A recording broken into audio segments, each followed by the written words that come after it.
Hello, Lockport Christian Church family. Man, I get to be outside finally. Nice weather. We got some 70s and 80s. I'm just happy. I'm happy that summer is finally here. It seems like it took forever to get here. So, welcome. Hope you're doing well. I hope that life is treating you well. I hope that you're enjoying the favor of God. I hope you're enjoying the fruits of the Spirit. I hope that you're enjoying all that there is to enjoy when it comes to walking with God and in relationship with Jesus. Just want to come on and say hi, touch base, give some thoughts, give some announcements. So we are in our final week here of meeting with clusters for a while. So this weekend will be our final weekend in clusters. And so there are some neat things planned for that, I know. And then we'll be at Outwater Park for July. We felt like my dad, Jerry Henry, and I, we are the elders here at LCC, and we just felt like it was time to bring our church back together, to meet as a whole group for a month, to bring refreshing to the church, to bring clarification and unity and pour into each other. I wouldn't say that our gatherings at Outwater are going to be like church services, but they are going to be what we as the elders feel is needed the most for our group. And so each of us is going to take a week. I'm actually going to take 2 weeks.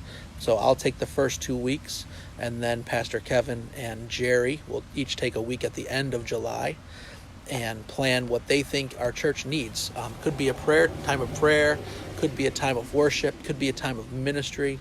I'm certainly praying about my week, certainly praying about my time, and I'm excited to see everyone, excited to be together for that month. I'm excited to see what God's going to do and the ideas he's going to give us, because it's been a while since we've met. We haven't met since, I think it was like the third week of May as a whole church. And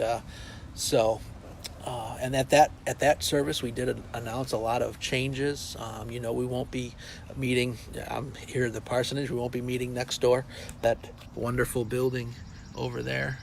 We will not be meeting there any longer, and we're going to be meeting when we do meet after July and August. Most likely we'll be in the community center at the Woodlands, just kind of a better feel for us, kind of a better environment for us, I guess, kind of more along the lines of our vision. And so that's going to be, I think it's going to be a good change for us. We are 2 solid years in this journey of transitioning our church from a building into small groups. I hesitate to call it home churches anymore, because that's not really the vision for what we're going for. But really, we want to see people become disciples and then disciple other people. And so, home churches is not really, that's not the best definition for what we're doing. Clusters is what we're calling them. Clusters, the definition of that, I know it's a weird name. Some people think about chocolate. Some people think about other things. But if you look at the definition of cluster, it really speaks to something that's growing together. Something that is alike, something that's like-minded, that is growing together. And that's what we want to be. We want to be a group. We want to be a cluster of people who are like-minded and growing together, who have similar goals, similar vision. And so that's why we changed the name of them to clusters. So when you hear us speak about our individual gatherings, we call them clusters now. And I'm excited for when we start back up with those in September. And we're certainly praying about that. But July, we're going to be at Outwater, and I'm really looking forward to that. August, really, really excited again to be with New Covenant and to be with a couple other churches that are going to be joining us in August. Similar to last year, we're going to meet with 3 or 4 other churches. We've actually invited other churches to join us, so there may be more than just a handful of churches, and we'll be at New Covenant all month long, and those will be traditional church services. However, there's going to be a little bit of a unique thing in each of the services that's unique to each of the churches that are going to be meeting. And one of the things that's going to be unique in the services in August at New Covenant is they are going to take like a little break in the service for some fellowship and some donuts and things. So that's going to kind of mirror a little more of what our church does when we get together. We really value those times in the services when we can talk. You know, everyone's from our church is there. We stop what we're doing. We stop our worship. We stop, digging into the Word, and we just talk and fellowship and get together. So when we meet at New Covenant, it's going to be neat because there's going to be an aspect of that, and that's one of the changes that I suggested from last year when we met. The times at New Covenant were just really amazing and powerful, and when I asked for feedback from leaders and people, every single person I talked to loved those times in August, and so I'm really looking forward to getting back to them, and we're excited about them. So July at Outwater, August in New Covenant, and then September we come back together in our clusters, and we'll see what God does with that. Last week I just got done with a coaching class through Elam Fellowship, and I never was interested in the concept of coaching or being a coach, but I took the class because it's a direction that Elam Fellowship is going in, and felt like if Elam Fellowship thought that it was important, I wanted to be I wanted to honor their leadership and come under their authority and really jump all in on this. So I took this class with 9 other people to become certified coaches, and it was a phenomenal 12-week class, and we read a book called Leadership Coaching, and I read something in the final chapter about coaching, and it's a simple paragraph, and this is how it went. It says, maximized growth and destiny fulfillment are only possible within an interdependent learning community. Coaching provides the relational context we need to go farthest and reach highest. I want to read that again because it spoke to me, and I really feel like it speaks to what the strength of our church is. It says maximized growth and destiny fulfillment are only possible within an interdependent learning community. And he's speaking to coaching here, but I want to insert what we're doing. Clusters provides the relational context we need to go farthest and reach highest. When we get together in our small groups, the reason we do it is because community is what maximizes growth and destiny fulfillment. You need to be linked with other people in a relational setting that really pours into you personally, and then you can pour into someone else personally in a small 1-to-1, 2-to-1, 3-to-1 setting that provides the relational atmosphere that we need to go farthest and reach highest.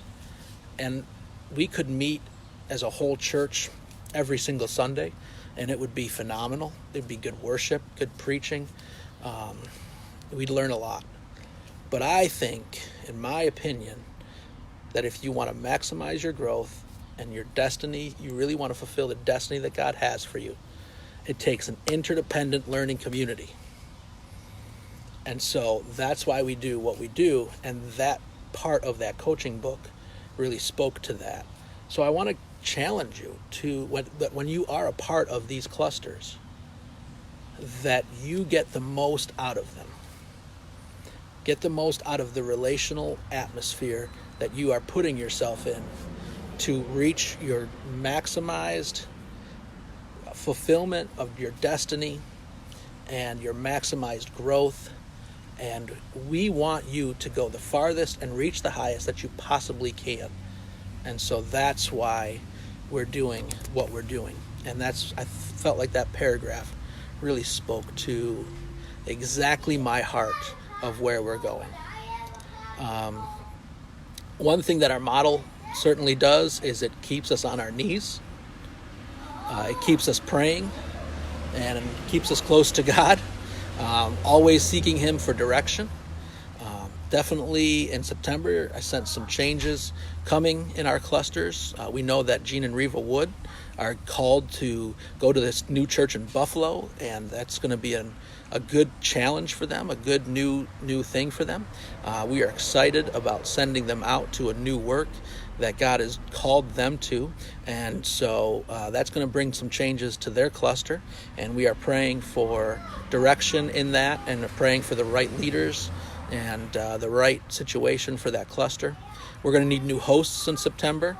We're going to trust God that He's already speaking to some of you to step up and offer your home, or I'm trusting that He is possibly giving you fresh ideas for where to meet, for where to join other clusters. And so I'm trusting that God is speaking to you about that. I'm trusting that you are seeking God in that if you are in one of our clusters, that you are not just a passive member, that you are seeking God about how you can maximize your growth and maximize your potential.